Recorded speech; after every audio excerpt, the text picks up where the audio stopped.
میلاد مصطفیٰ صلی اللہ علیہ وسلم ہم اس لیے مناتے ہیں کہ دنیا والوں کو یہ میسیج کنوے کیا جائے کہ جیسے ہماری سرکار ہیں ویسا کوئی نہیں، کہ انبیاء میں بھی حضور کی مثل کوئی بھی نہیں ہے۔ تلک الرسل فضلنا بعضهم علی بعض منہم من کلم اللہ ورفع بعضهم درجات، کہ ورفع بعضهم درجات سے مراد سرکار کے ذات والا صفات ہے کہ دیگر تمام انبیاء کرام سے افضل اور اشرف آقا کریم علیہ السلام کی ذات والا صفات ہے۔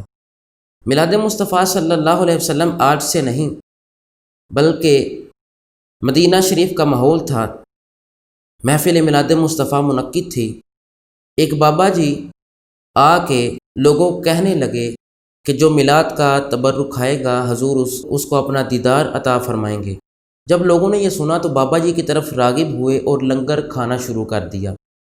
میلاد کے تبرک کھانے کے سبب میرے آقا کریم علیہ السلام نے ان پر کرم فرما دیا۔ ہوا کیا، جب محفل میلاد مصطفیٰ ختم ہوئی، جہاں محفل میلاد مصطفیٰ ہو رہی تھی، رات والی جگہ پر لوگ صبح جب آئے تو ایک شخص کہنے لگا رب کعبہ کی قسم میں نے حضور کا دیدار کیا ہے۔ دوسرا شخص بھی کہنے لگا بابا جی میں نے سرکار کے ید اللہ والے ہاتھوں کو چوما ہے۔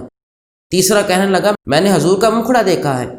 ایک شخص اونچی جگہ پر کھڑا ہو کر یہ کہنے لگا، اعلان کرنے لگا، اے مدینے والوں سنو کہ میں نے حضور کی زیارت کی ہے اور یہ میرے ہاتھ میں دیکھو کیا ہے۔ لوگ کہنے لگے تیرے ہاتھ میں کھجوریں ہیں۔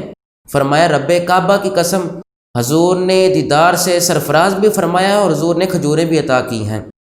میلاد مصطفیٰ صلی اللہ علیہ وسلم ہم اس لیے مناتے ہیں کہ حضور جیسا کوئی نہیں ہے اور ہمیں سرکار کے آنے کی خوشی ہے۔